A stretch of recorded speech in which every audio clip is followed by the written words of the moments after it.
के इस मौसम में त्योहार पड़ा होगा, महंगाई बेरोजगारी पे बात हो रही है और एक दूसरे का उपहास कर रहे हैं। अब गांव संस्कार की लकड़ी पर तो कम से कम सुकून से आदमी जाए दुनिया को अलविदा कहते हुए। सर, कफन का कपड़ा ओढ़ने के बाद सर, कफन में जेब नहीं होती है सर, हम सब जानते हैं। जेब पहले ही आपने ढीली कर दी।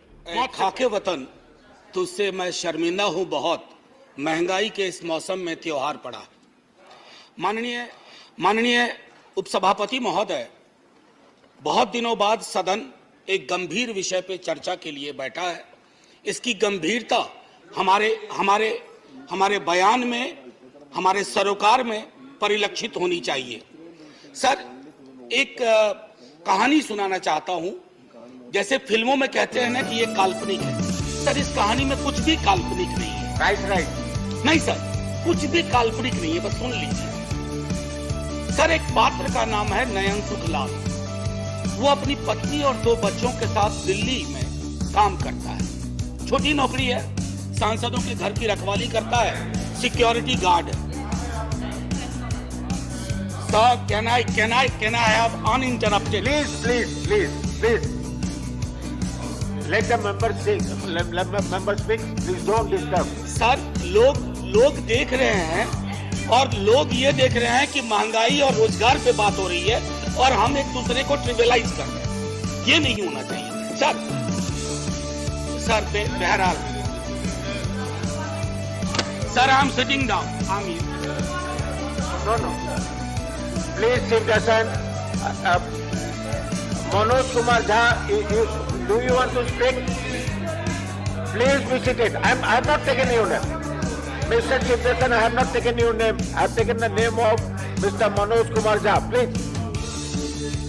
Can I have I request all of you, पूरा देश देख रहा होगा कि महंगाई बेरोजगारी पे बात हो रही है और एक दूसरे का उपहास कर रहे हैं।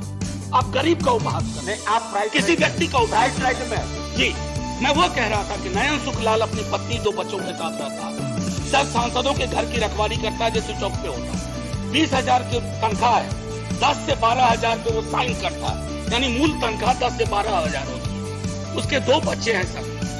अब सुन लीजिए, 4,000 रुपए घर का किराया दे रहा है। सर, काटते जाइएगा 10 में 1,200 रुपए सिलेंडर का हर महीना, 1 महीना तो लगेगा ही। खाने पे 50 गुना 2 गुना 30, 3,000 रुपए।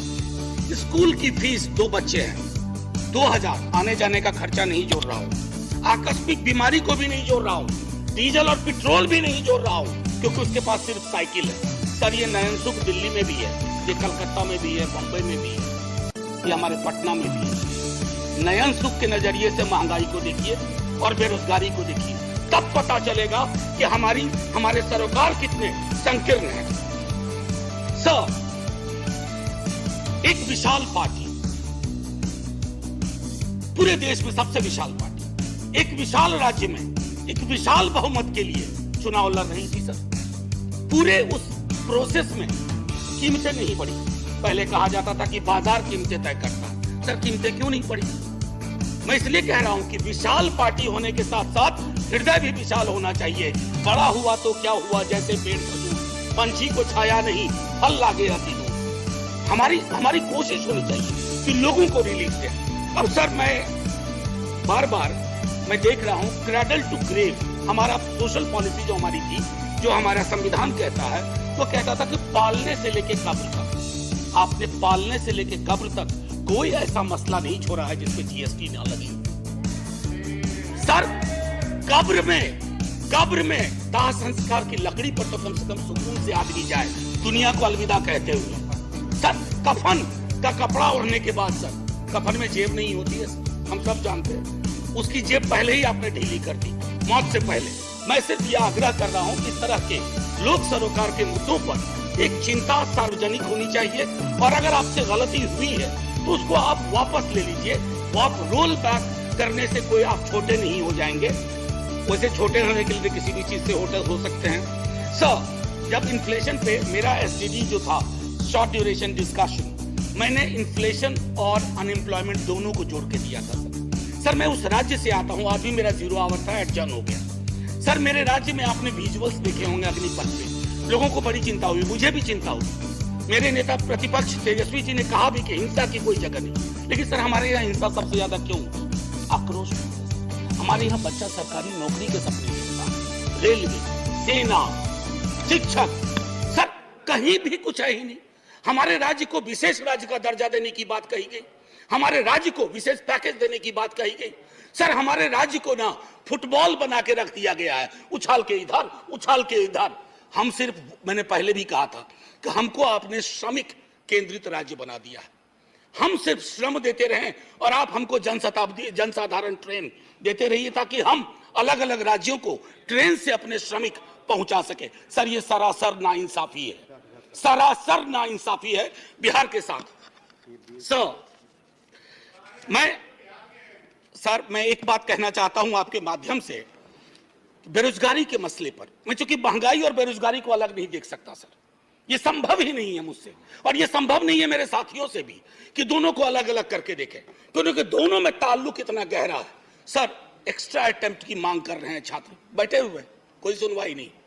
4 साल की नौकरी पे आपने कह दिया। कमाल यह है कि वो 4 साल जिसमें से 25% को रिटेन आप करेंगे, पता ना जाने कैसे करेंगे, उनकी 4 साल की वो नौकरी भी नहीं जोड़ी जाएगी। उनके पास कोई ग्रेच्युटी नहीं, कोई पेंशन नहीं।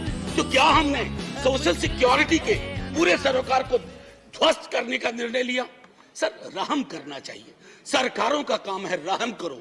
मैं जानता हूं आप चुनाव जीतते हो, मुझे कोई ऐतराज नहीं, आप चुनाव जीतते रहिए, लेकिन साहब दिल भी जीतिए। मैं महंगाई से अलग नहीं बोला, और अगर मैं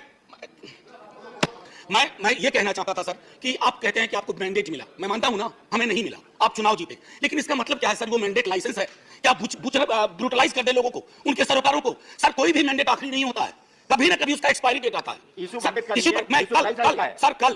कल लोकसभा के एक सदन में, लोकसभा के हमारे सदन में, दूसरे सदन में एक शब्द का प्रयोग किया गया, फ्री फंड में। सर इस सदन में मैंने कई दफा कहा, और मुझे भाजपा के मित्रों ने बाहर कहा, अंदर कहा कि आपने सही कहा है, फ्री शब्द का इस्तेमाल नहीं होना चाहिए। सर मेरे समक्ष, मैं आपके समक्ष रखता हूं, वो पढ़ूंगा नहीं सर, आर्टिकल 38 और 39। अगर उस व्यक्ति विशेष के बयान को 38, 39 के नजरिए से देखिएगा तो आप में से कोई भी उनके पक्ष में खड़े नहीं होंगे। आप सब कहेंगे आपकी सरकार ने 2-4 जगह बैनर बदले हैं, मुफ्त की जगह निःशुल्क लिखे हैं, निःशुल्क लिखना शुरू करिए, ये गरिमा को बचाने वाला काम होगा। ये फ्री में दे रहे हैं, फ्री फंड का दे रहे हैं।